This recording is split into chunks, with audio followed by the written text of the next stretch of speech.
새롭게 오신 분들 적응 잘하고 계십니까? 아침에 일어나서 물 드시죠? 집에 가셔서도 그렇게 해야 돼요. 아침에 일어나서 주스나 뭐 이런 거 드시지 마시고 제일 먼저 물을 잡수시라 그러죠. 밤에 잠을 자는 동안에 우리 몸은 많은 수리 작업, 몸을 회복하고 또 노폐물을 밀어내는 수리 작업을 많이 해놨기 때문에 거기 있는 쓰레기를 치워줘야 됩니다. 그래서 우리가 마시는 물이 세포 안에, 세포 밖에, 장기 안에, 장기 밖에, 혈관 안에, 혈관 밖에 다 물이 흘러가면서 청소하면서 그 물이 흐르는 그 힘에 의해서 몸 안에서 자가 발전을 일으켜서 원기가 살아납니다. 생기가 돌죠. 그래서 이 물은 우리 몸에 수력 발전을 일으켜서 전기 에너지를 쓰듯이 우리 몸에 물이 들어가면 그런 역할을 하는 것이에요. 그래서 기운이 없을 때 물을 마시거나 마음이 괴롭고 짜증날 때 물을 충분히 마셔주면 안정이 되죠. 신경 안정이 되죠. 그런데 이 물이 여러 가지 역할을 하는 가운데에 피를 일단 맑게 정화시킵니다. 지난번에 그랬죠. 신장염 이런 거 왔을 때 물을 계속 먹어서 신장을 깨끗하게 씻어내면 염증이 더 이상 안 생깁니다. 우리의 장기, 혈관, 모든 세포 안팎에 끊임없이 흐르는 물로 인해서 영양 공급이 되고 노폐물을 밀어내주고 그리고 생기를 주고 회복을 시키고 살려주는 물은 생명은 물과 함께 전달되게 돼 있어요. 그래서 식물이 살아나는 생명도 물과 함께 움직입니다. 우리 몸 안에도 모든 생명의 전달, 순환이 물과 함께 일어납니다. 그런데 이 물은 반드시 깨끗한 생수여야 합니다. 거기다가 뭐 보리차를 넣어서 끓였다든지 무슨 약초를 넣어서 끓였다든지 주스를 짰다든지 이것은 물로 사용 안 됩니다. 이것은 오히려 노폐물을 전달해 줄 뿐 아니라 오히려 이런 것들은 더 탈수를 가져옵니다. 그래서 뭐 꿀물이나 무슨 물이나 이런 걸 타서 마시는 건 안 돼요. 그냥 깨끗한 물이어야 합니다. 물. 혹시 물이 믿음직스럽지 않으면 끓여서 드시더라도 그냥 깨끗한 물로 드셔야 돼요. 그래서 우리 몸에는 깨끗한 물을 원하고 있다는 걸 아셔야 돼요. 왜? 몸에서 노폐물이 너무 많이 지금 나가고 있기 때문에 이 물이 들어가지 않으면 청소 못합니다. 결국 질병의 원인은 노폐물이 쌓여서 우리 인체 기관이 변질되거나 기능을 잃어버릴 때 병적 상태가 나타나는 거거든요. 물이 모자라면 면역이 떨어집니다. 물이 모자라면 세포가 변질을 일으키고 물이 모자라면 세포들이 다 변질이 일어나고 정상 활동이 안 되기 때문에 물이 충분히 들어가줘야 돼요. 늘 얘기하지만 식물에 거름보다 더 필요한 게 물이라는 걸 알아야 돼요. 우리 사람 몸도 그렇습니다. 사람은 몸에만 물이 흐르면 되는 게 아니라 우리의 마음에도 물이 흘러야 되죠. 그 마음에 물이 흐른다는 게 뭐냐? 우리의 마음을 씻어주고 살려주고 회복하고 재생하는 생명, 하나님의 신성의 생명, 하나님의 마음, 그 하나님의 사랑의 품성을 흘러보내기 위해서는 우리 마음에도 물이 흘러가야 물과 함께 하나님의 생명을 받고 삽니다. 그 물이 성경에는 성령이라고 합니다. 성령. 그래서 우리 인체의 법칙을 제대로 이해하면 구속의 과학을 이해한다 이렇게 돼 있어요. 그래서 이게 건강 원리하고 구원의 원리가 똑같은 한 길입니다.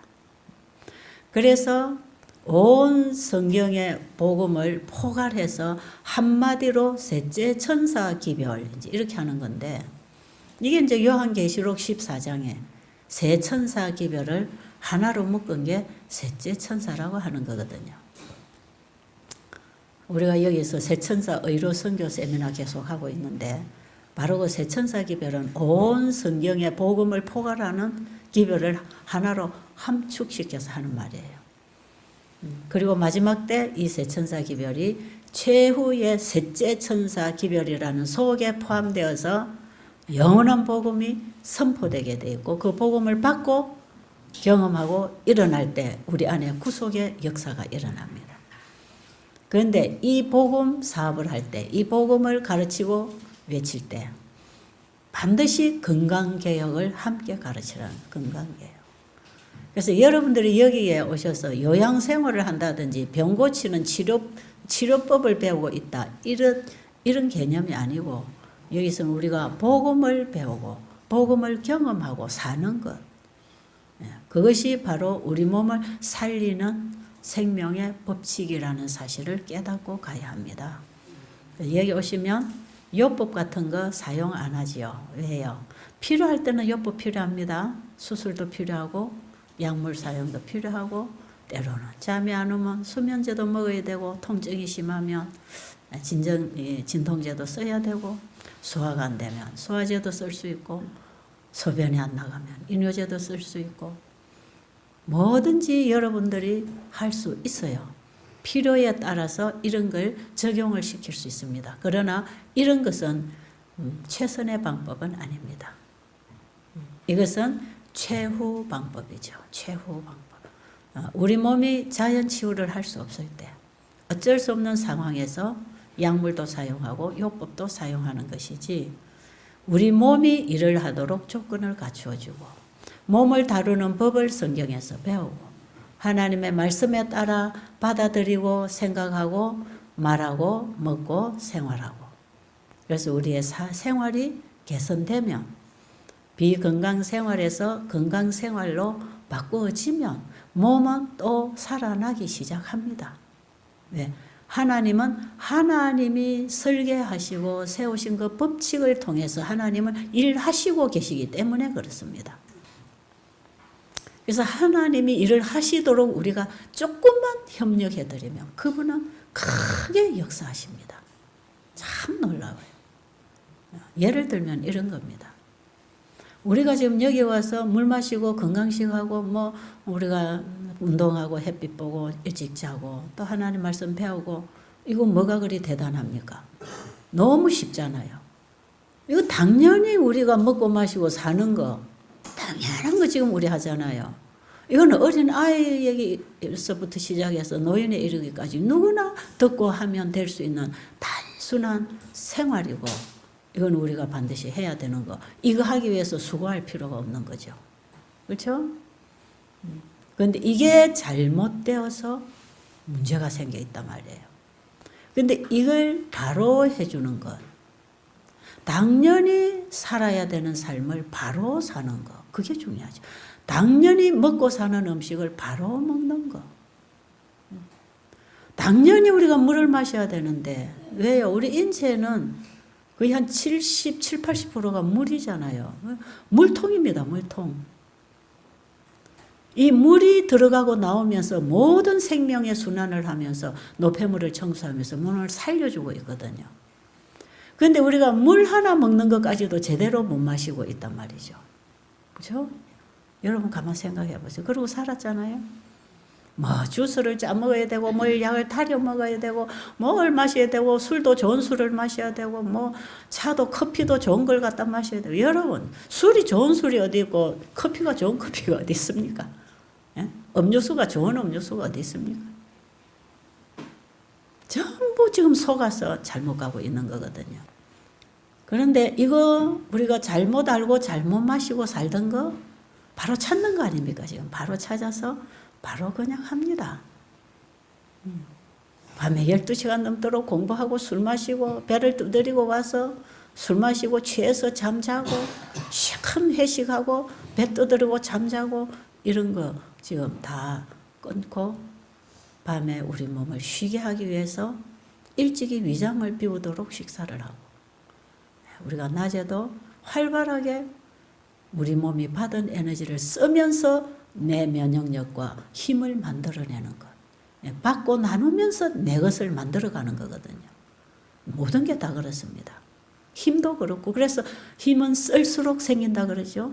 나눔으로 부여해주는 법칙입니다. 이게. 아는 걸 나눌 때 더 깊이 알아가는 거. 이런 게 다 우리가 가진 것을 나눔으로 더 강해지고 더 부여해지고 증가되는 법칙이거든요. 그런데 우리가 하나님의 말씀을 따라서 이제 배웁니다. 먹습니다. 자고 깨고 일하고. 너무 쉽잖아요. 여기 와서 사람들이 너무 쉬우니까 엉뚱한 생각 많이 하는 것 같아. 여기는 뭐 이걸 해라 저걸 해라 끌고 다니면서 뭘 시키지도 않고 그냥 먹여놓고 놀아라고 하니까 여러분들이 너무 한가져서 다른 생각을 하는지 모르겠지만 우리의 생활은 그렇게 단순하게 편안하게 하나님 말씀의 법칙에 따라 사는 것이에요. 근데 우리가 하는 건 너무 단순해요. 의사가 아니라도 할 수 있고 뭐 유식하게 대학 학위를 안 가져도 할 수 있고 아무나 할 수 있는 겁니다. 그만 하고 사는 거. 이거 우리가 단순하게 하고 있는데 이걸 잘못하면 죽어가는 것이고 이걸 바로 하면 살아나고 있단 말이에요. 놀랍지 않아요? 놀라운 일 아닙니까, 여러분? 그래서 우리는 하나님의 말씀에서 배워서 우리가 할 수 있는 단순한 삶을 먹고 생활하는데 그 말씀을 통해서 순종하는 자에게 하나님은 기적을 베푸십니다. 그게 기적이 우리가 볼 때 기적이고 하나님은 당연하게 일하십니다. 우리가 하나님의 손길 만나고 하나님의 일을 경험할 때 그걸 기적이라 그러잖아요. 여기 와서 여러분 아무것도 안 하죠. 회복되고 있다 그러면 기적이 일어나는 거 아니에요? 그렇잖아요. 사람들이 참 신기하다 그러죠. 신기하다. 여러분들은 여기 앉아서 이 창조주가 계시고 그분이 일하는 법칙을 따라 우리가 순종할 때 하나님이 고치신다는 그 이해를 지금 하면서 여러분이 하고 계시지만 제가 이제 중국 같은 나라나 이런 데 가서는 외국인이 복음을 마음대로 공개적으로 전할 수가 없잖아요. 이런 데 가서 환자를 모아놓고 이걸 가르칩니다. 그리고 먹고 생활을 합니다. 3, 4일 지나면 전부 혈압 정상, 당뇨 정상, 뭐 복수가 빠지고 얼굴색이 맑고 좋아지고 뭐 암이 줄어들고 뭐 호흡이 좋아지고 천식이 좋아지고 뭐 심장 협심증 경색 때문에 뭐 제대로 걷지 못하고 통증을 앓던 사람들이 이렇게 사라지고 관절염 환자가 이렇게 손이 펴지고 이제 이런 일들이 3, 4, 5일 지나가면 일어나잖아요. 그 사람들은 이거 잘 모릅니다. 신기하다 그러죠. 그분들은 신기하다 그러죠. 신기하다. 이게 어떻게 이렇게 해서 이게 병이 나냐. 여기 와서 약도 안 썼고 약도 먹지도 않고 주던 약도 끊었고 그런데 어떻게 혈압이 조절이 되고 당이 조절이 되고 어떻게 관절염이 났고 어떻게 암이 이렇게 줄어들고 복수가 빠지고 어떻게 이렇게 되느냐. 신기하다. 너무 신기하다. 그렇게 만들어 놓고 제가 신기한 궁금증을 풀어주느라고 창조주를 소개하지요. 그럴 때는 전혀 부작용 안 일어나요. 고발 안 해요. 저는 그래서 수십 년 이상을 제가 중국 선교를 다녔지만 한 번도 고발당한 적 없습니다. 저는 지하에서 몇 명 앉혀놓고 집회 안 해요. 수백 명을 앉혀놓고 집회를 하고 요양원 프로그램을 해도 그 중에 공산당 간부들이 많이 있지만 고발하는 거 못 봤어요. 왜요? 하나님을 어떤 하나님을 종교적으로 미신적으로 접근을 하는 게 아니고 과학적으로 창조력으로 그들이 경험을 하고 일어나기 때문에 부인할 수 없는 상황이 돼버리죠. 그래서 제가 복음의 길이 막힌 지역에 제가 다니면서 제가 이 복음을 전하러 가져가 나가는 길이 막히지 않더라고. 심지어는 연길에 있는 그 연변의과대학 교수들이 그 학교에서 강의를 하고 나니까 중국에 들어와서 강의할 수 있는 자격증을 줬어요. 허가증이라 그래요. 그걸 만들어줬어요.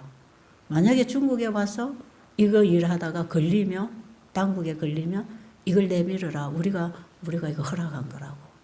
허가증 내줬어요. 제가 그거 받아와가지고 그 다음에 수십 번을 중국을 떠나더라도 저 그거 안 가지고 갔습니다. 왜요? 이 허가증은 누가 주신 거라? 하나님이 주신 거예요. 하나님이 인을 가진 사업이에요. 이거는. 하나님의 법도대로만 일하고 나가면 하나님 다 책임지십니다. 우리 하나님 그런 분입니다. 지금도 그 하나님은 우리에게 그 길을 인도하십니다. 너희가 내 말에 순종하면 내가 너를 고쳐주겠다고. 한 번도 제가 그 안 가지고 들어갔고 한 번도 걸리지 않았습니다. 참 놀라운 일이에요. 왜요? 복음이 나가는 그 자리에는 하나님이 책임을 지시잖아요. 환자가 낫는단 말이에요. 사람이 변해요. 고발할 마음을 변화시켜버려요. 복음이 들어가서 생각을 바꾼단 말이에요. 사람이 사람을 바꾸는 게 아니에요. 사람이 사람을 고치는 게 아니에요. 여러분 베델에 오면 채집사 저 원장이 천만의 말씀요. 저는 제 자신의 문제도 해결 못하고 사는 사람. 하나님 은혜 아니면 저는 숨도 못 쉬고 살 사람입니다. 그런데 여러분 이런 곳에 오셔서 또 제가 집회를 열고 복음이 나가는 곳에 하나님 분명히 역사하셔. 왜 그런지 아세요? 하나님은 그분이 주신 말씀에 책임지십니다. 여러분 전체 아멘 하시기를 바랍니다. 정말 하나님은 그분이 하신 말씀에 책임지십니다. 사람은 자기가 한 말 책임 못 집니다. 못 져요. 그 말 해놓고 책임지려고 얼마나 고생하는지 모릅니다. 전 사람이 약속해놓고 책임 제대로 지는 거 잘 못 봤어요. 왜요? 상황은 자꾸 바뀌니까요. 지금 말할 때 상황하고 나중에 그 말을 지켜야 될 때 가서 상황이 바뀌면 못 지키죠. 그래서 하나님은 우리에게 맹세하지 말라 그랬죠. 우리가 약속하지 말라는 거예요. 너는 지키지도 못할 약속 왜 지켜? 왜 해? 하지 마. 맹세하지 마. 그리고 하나님은 아브라함에게 창세기 보면 아브라함에게 아들을 주실 것을 약속하십니다.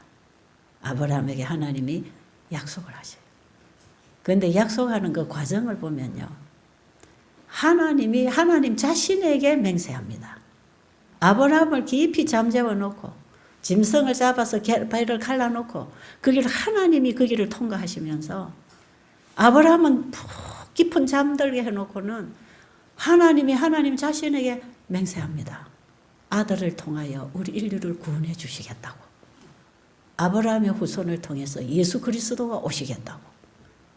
네 자손의 수가 모래알처럼 많겠다고. 하나님이 누구에게 맹세해요? 하나님이 아브라함과 맹세한 게 아니에요. 왜? 아브라함이 못 지킬 걸 하나님은 아시죠. 우리 인간은 맹세해도 못 지킬 걸 아시기 때문에. 그럼 하나님은 우리하고 약속해 놓고 우리가 못 지키면 어떻게 되나요? 구속사 못 이루잖아요. 하나님이 하나님 자신에게 맹세하셨습니다. 그래서 그 하나님은 그 일을 지키셨습니다. 그렇습니까? 예수님이 오셔서 속죄 양이 되셔서 태워져 돌아가셨나요? 예, 아들을 보내주셔서 우리의 죄를 대신하여 그분을 죽이겠다고. 그분에게서 죄값을 지불받겠다고. 그리고 그분을 믿음으로 다 구원을 받도록 우리를 구원해 주시는 언약을 자기가 자기에게 해서 그분은 지키신 분입니다. 그 예수 그리스도와 함께 우리에게 주신 약속들이 성경에 다 기록되어 있습니다. 아십니까? 여러분 이 성경을 여러분이 보실 때에 그냥 어떤 사람이 쓴 책 중에 하나로 보지 마세요. 이것은 하나님이 하나님 자신에게 맹세하시고 예수 그리스도를 우리에게 보내주셔서 예수를 통해서 우리를 어떻게 구원하실 것인가 하는 얘기로 그분의 약속입니다. 그래서 이 속에 있는 말씀은 특히 우리의 회복, 우리의 구속에 관한 모든 문제를 그분은 약속하셨고 이루시고 계십니다. 그것을 보이는 사물을 통해서 하나의 실물 교훈으로 우리에게 하나의 보이는 어떤 증거를 나타내서 경험하도록 해주기 위해서 치료를 해주십니다. 그래서 우리가 그분의 말씀을 받고 지킬 때 그분이 치료하시는 걸 통해서 하나님이 하신 말씀은 하나님이 이루신다는 걸 우리가 믿어야 된단 말이에요. 그래서 성경을 통해서 우리에게 아들을 통하여 우리의 죄를 받으시고 죄인들이, 공로 없는 죄인들이 예수님 보혈의 피를 의지하고 아버지 앞에 용서와 구원을 요청할 때 하나님은 기꺼이 이미 허락해 놓으신 것입니다. 우리가 만약에 구원을 못 받는다면 하나님 쪽에서 약속을 파하신 것이 아니고 못 지키신 것이 아니고 내가 원하지 않아서 그렇습니다. 이해하시겠어요? 내가 구원을 원치 않아서 하나님 베풀어 놓으신 구원을 내가 원치 않아서 왜 원치 않을까요? 그것이 너무나 소중한 줄을 모르기 때문에. 마태복음 13장에 보면 천국을 우리가 어떻게 얻는가를 예수님이 비유로 설명하십니다. 13장 44절부터 보면 천국은 마치 밭에 감추인 보화와 같으니 보화를 발견한 농부가 숨겨두고 기뻐하여 자기의 소유를 다 팔아 그 밭을 사느니라 이렇게 말씀이 기록되어 있죠. 그 다음 45절에 보면 한 진주 장사가 값진 진주 하나를 만나매 자기의 소유를 다 팔아 그 진주를 사느니라. 사는 얘기를 합니다. 이게 천국을 받는 얘기를, 천국을 우리가 얻는 믿음을 사는 걸로 얘기를 하고 있죠. 이 거래입니다. 거래. 뭔가를 주고 산다 이 말이에요. 자, 그러면 어떤 농부가 남의 집 밭을 갈고 있었습니다. 그 말씀의 내용을 우리가 살펴보면 마태복음 13장 44절 이후로 말씀을 살펴보면 어떤 농부가 진실되게 남의 일을 하는 농부라고 보아집니다. 그죠? 왜냐하면 많은 사람들이 그 밭을 갈아주고 지나갔지만 밭 속에 깊이 묻혀있는 보화 상자는 발견하지 못했거든요. 그런데 이 농부에게 이 상자가 발견됐다고 하는 것은 이 농부가 남의 밭이지만 설렁설렁 갈아서 하루 품삯만 받을 욕심으로 일을 한 게 아니고 그 주인이 농사를 지으면 뿌리를 깊이 내려서 추수하게 많아지도록 해주는 진실된 일을 했기 때문에 땅을 깊이 팠지 않겠습니까? 깊이 땅을 파다가 보니까 뭐가 쟁기에 걸렸겠죠? 그리고 밑에 돌이 있으면 그냥 뭐가 걸리면 설렁 들어서 지나갈 수가 있는데 쟁기를 놓고 그 밑에 흙을 치우고 돌덩어리를 털어내려고 파보니까 돌멩이가 들어있는 게 아니고 어떤 상자가 하나 나온단 말이에요. 이상하네. 그래가지고 흙을 다 걷어치우고 뚜껑을 열어보니까 보화가 가득했답니다. 그런데 이미 보화를 묻어놓은 주인은 이미 오래전에 세상을 떠나시고 시대가 바뀌고 자손이 바뀌고 밭도 남의 손으로 팔려다녀서 이 보화의 주인이 누군지 모르는 그런 보화입니다. 누구든지 발견하는 사람의 몫이 될 수 있는 보화입니다. 성경은 밭이고 보화가 예수님이라고 할 때 바로 그 비유를 지금 예수님 들어서 말씀하시거든요. 우리가 성경 가지고 있잖아요. 성경 하나 사는데 돈 별로 안 듭니다. 그죠? 성경 하나 샀죠? 성경 하나 살려면 3, 4만 원, 4, 5만 원 주면 살 수 있는 거지만 성경 속에서 이 성경이라는 밭 속에서 예수님이라는 보화를 발견하면 이것은 우주만큼 가치가 있는 보화입니다. 그 농부가 보화를 발견했는데 어떻게 하겠습니까? 여러분은 그럼 어떻게 하겠어요? 누가 가져가라고 열어놓겠습니까? 이걸 다시 묻었어요. 그리고 자기만 찾을 수 있는 자리에다가 아마 표시해놨는지 모르겠어. 밭을 다 갈아 뒤집고는 다 같이 다시 묻어버려요. 그 다음에 기쁜 마음으로 집에 돌아갔어요. 그때부터 자기 소유를 팔기 시작하는 겁니다. 집도 팔고 논도 팔고 세간살이를 헐값으로 다 팔아버리는 거예요. 왜? 이 보화를 보고 나니까 이 보화를 가지고 오려면 자기 밭이 돼야 되니까 밭을 살 값을 만드는 거죠. 보화를 살 값을 만들 재주는 없습니다. 이 농부가. 우리가 예수님을 살 값은 없습니다. 예수님을 살 값은 뭔지 아세요? 납니다. 나를 값으로 드려야 돼. 이 농부가 집에 돌아가서 자기 소유를 다 팔았다는 얘기가 뭡니까? 자기 가지고 있는 전부를 팔았다 이 말이야. 자기가 가지고 있는 전부, 자기도 자기 소유 아닙니까? 자기 소유라고 생각했던 자기까지, 자기의 소유를 다 팔아 할 때는 자기까지 포함됐죠. 다 팔았어요. 그리고 돈 얼마를 준비했겠죠. 그리고 주인에게 가서 그 밭을 제가 좀 사고 싶습니다. 돈은 얼마든지 드리겠습니다 하고 이렇게 많은 돈을 갖다가 이 돈으로 제가 사겠습니다 할 때 이 바보 같은 농부가 이 무슨 가치가 있다고 돈을 이리 많이 가지고 왔나. 저렇게 바보스럽게 사니까 저렇게 못 살지. 아마 부자는 자기가 행제를 만났다 생각하고 이 어리석은 농부에게 자기는 행제를 만났다고 생각하고 아마 그 돈을 덜렁받고 밭을 넘겨줬을 것입니다. 우리가 예수님을 발견하고 그분을 사기 위해서 나를 다 팔아버리면 사람들은 우리를 바보처럼 봅니다. 참 이상한 짓을 한다고 하지요.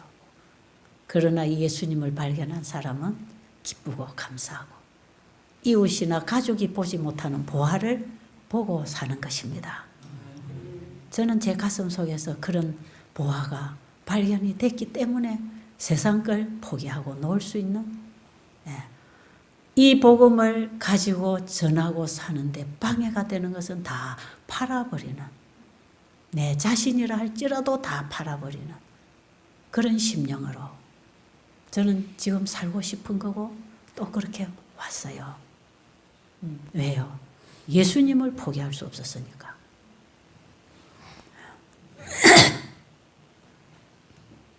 농부가 이제 밭은 자기께 됐으니까 보화는 자기가 가져오면 되겠죠. 그런데 자기가 가져올 집도 없어요. 아무것도 없어요. 이제 밭만 있는 겁니다. 밭만. 그리고 밭 가치가 아니고 밭에 이제 씨 뿌려 먹을 가치가 아니고 밭 속에 있는 보화를 꺼내 쓰는 가치입니다. 어느 날 보니까 이 농부가 그 동네에 있는 가장 좋은 지대의 땅을 사더니 집을 짓는데 궁전 같은 집을 짓는단 말이에요. 그리고는 궁전 같은 집을 지어놓고는 세간살이를 최고급으로 다 갖다 드리고 전부 새로 바꾸는 겁니다. 수저 하나도 다 바꾸는 거예요. 옛날에 그냥 헌옷 끼워 입고 헌 이불 끼워서 덮던 이불 다 갖다 치워버리고 비단 이불로 명주 이불로 비단 옷으로 갈아입기 시작하죠. 전부 다 새 것으로 바꿉니다. 그리고 잔치해야 되지 않겠어요? 집들이 해야 되겠죠. 좋은 집에 손님 자랑해야 되잖아. 잔치를 벌립니다. 일꾼들 싹도 많이 주고 내 집에 와서 일해라고 부리고 잔치를 벌려서 마음대로 먹고 마시게 하고 자랑하고 즐기고 보화를 발견한 사람은 보화를 나누는 잔치를 합니다. 그게 복음잔치지요. 복음잔치, 천국잔치. 복음잔치 하더라고요. 저는 이 예수님 만난 이후로 예수님 자랑하고 예수님 전하는 잔치만 하고 살았습니다. 지금까지, 오늘까지. 예수님 전하는 잔치 아닙니까, 이게? 그래요? 네. 이렇게 일어나서 여기까지 왔어요. 예수님 전하는 잔치만 했어요. 제가 성질도 안 좋고 별로 따뜻한 사람도 아니고 허물이 많은 사람이지만 제 옆에 가만히 있어 본 사람들은 그분은 오직 예수님밖에 없네. 그 소리는 제가 많이 듣고 있습니다. 그 사람이 이러쿵저러쿵 하는 소리도 많이 듣지만 그 사람 속에는 그래도 예수님밖에 없어. 저는 그 한마디에 만족합니다. 왜요? 저는 그게 중요하니까요. 그 사람은 날마다 후퇴해가는 과정에 있기 때문에 아직 그 사람 겉옷을 완전히 벗어버리지 않아서 아직도 악취가 나는 모양입니다. 그러나 내 속에 예수님만 계신다면 언젠가는 이거 벗겨주실 거 아니겠어요? 저는 그 믿음으로 지금 오직 의인은 믿음으로 시작해서 믿음으로 살고 믿음으로 마치는 게 의인입니다. 믿음으로 예수님 영접하면 완전해지는 게 아니고 내 속에 예수님을 사랑하고 예수님을 전하고 예수님만 말하고 싶지만 아직도 내 그 사람이 더러워서 냄새 나지요. 아직도 썩은 냄새가 대변 보고 소변 보면 다 나가는 거예요. 우리 안에는 썩고 있어요. 다 똥냄새 납니다. 가까이 있으면 입냄새도 나고 냄새 나지요. 그러나 내 속에 예수님만 전부라는 것, 그거 저는 인정받고 싶지요. 예수님에게 인정받고 싶은 게 가장 제 바람이죠. 그런데 저는 이 예수님 발견하고 나니까 내가 가진 걸 다 팔더라고요. 가치가 없어져요. 바울이 그 고백하잖아요. 예수님 딱 보고 나니까 세상의 것들이 다 배설물이라, 쓰레기들이다. 이거 다 나중에 태워질 거 아닙니까? 쓰레기로 보여야 합니다. 세상의 지위나 명예나 재력이나 잘남이나 아름다움이 이게 예수님보다 더 소중하다면 절대로 이거 못 팔아서 예수님 못 삽니다. 이런 것보다 예수님이 더 소중해 보여야 이걸 팔아서 사는 것이에요. 그런데 그 예수님이 보배로 보화로 안 보여서 아직도 내 것이 더 소중하고 가치가 있다고 생각하니까 못 놓는 거지요. 예수님이 이 가진 것보다 내 남편보다 내 자식보다 내 아내보다 내 명예보다 내 지위보다 내 가진 재산보다 내 이름보다 예수님이 더 소중하고 귀한 줄 알면 그분이 나에게 얼마나 필요한 분이고 가치 있는 분인 걸 알면 농부가 보화의 가치를 알았기 때문에 자기 소유를 다 팔아서 그 보화를 산 것처럼 우리도 이 땅의 것을 포기하게 됩니다. 놓게 됩니다. 이거는 가치를 봤을 때 그렇습니다. 가치를 깨달았을 때. 그런데 우리가 왜 예수님을 사기 위해서 나를 못 팝니까? 왜 내 소유와 내 가진 걸 못 팝니까? 왜 포기 못 합니까? 이걸 예수님께 갖다 드리고 예수님을 받아오는 것인데 왜 예수님께 못 드립니까? 내 인생, 내 목숨, 내 자식, 내 남편, 아내 왜 예수님께 못 드립니까? 왜 내가 가지고 살아야 됩니까? 왜 내 마음대로 내가 유익을 취하고 살아야 됩니까? 왜 못 드립니까? 예수님이라는 분이 어떤 분인지 아직 몰라서 그래. 몰라서. 예수님의 가치를 우리가 진정으로 안다면 썩어 더러운 냄새 나는 죄덩어리, 세상에 쌓아놓은 것들이 다 죄덩어리를 쌓았다는 사실을 알게 되면 포기하게 됩니다, 여러분. 여러분, 재산, 그거 다 이기적인 죄덩어리예요. 이것을 정말 하나님의 뜻대로 하나님의 영광을 위해서 이거 아버지 겁니다 하고 주님의 뜻대로 활용할 때만 이 재산의 가치가 있는 것이지 이걸 내 자신의 유익을 위해서 내 이기적이고 내 자만과 교만을 위해서 쌓아놓고 있다면 이것은 결국은 저주입니다. 이것은 정말 나중에 마지막 때 이 재산이 나를 짓눌러서 나를 사망으로 무덤을 만들어줄 재산들을 우리는 지금 만들어 나가고 있다 이 말이에요. 이게 또 이기심 덩어리 아닙니까? 그러나 이 재산을 얻도록 나에게 시간을 주시고 지혜를 주시고 재능을 주시고 이거 다 아버지의 것입니다. 아버지께 다 내려놓고 오직 내 마음에는 예수님만 주인이 되기를 전부가 되기를 원한다면 그들이 가지고 있는 재물은 주님 뜻대로 가장 아름답게 사용될 것이기 때문에 그 재물이 바로 하늘의 보화를 쌓게 되는 재물이 되는 것입니다.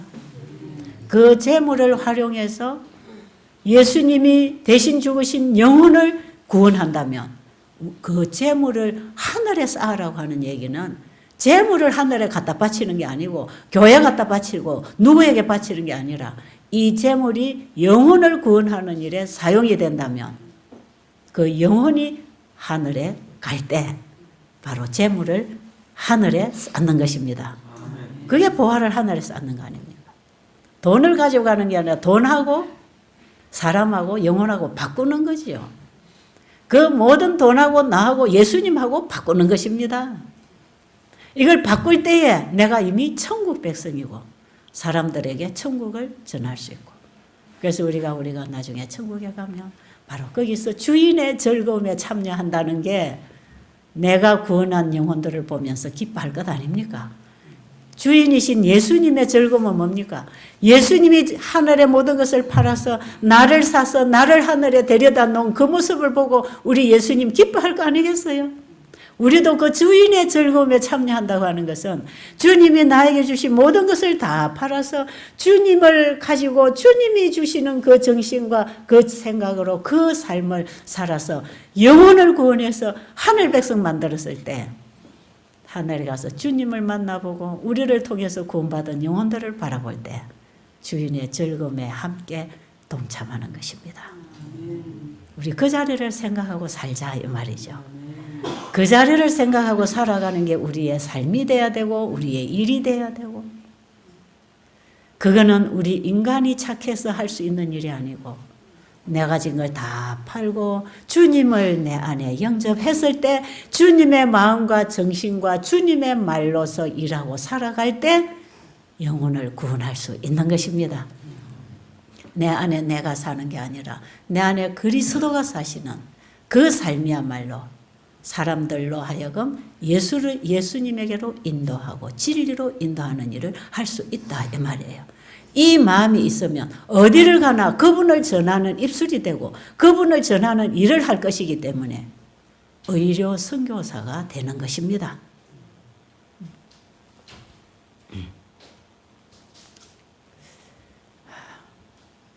제가 그동안에 참 많이 다녔어요. 한 28년 전부터 제가 외국 세미나를 다니기 시작한 게 1년에 몇 차례씩 수없는 나라를 제가 다녔잖아요. 그냥 제가 찾아갈 수 있는 나라는 아무것도 없습니다. 그쪽에서 소식 듣고 다 초청을 해서 그냥 초청에 응한 것뿐이지 내 발로 찾아간 적은 없어요. 그런데 가는 곳마다 전혀 내가 하는 신앙과 다른 종교, 다른 교파, 또 다른 단체 가잖아요. 그런데요, 모든 사람에게 딱 맞춤이 될 수 있는 교육이라고 하나요? 복음이라고 하나요? 어쨌든 각자에게 필요를 공급할 수 있는 양식, 그것은 어디에 있는가? 하나님 말씀에 있습니다.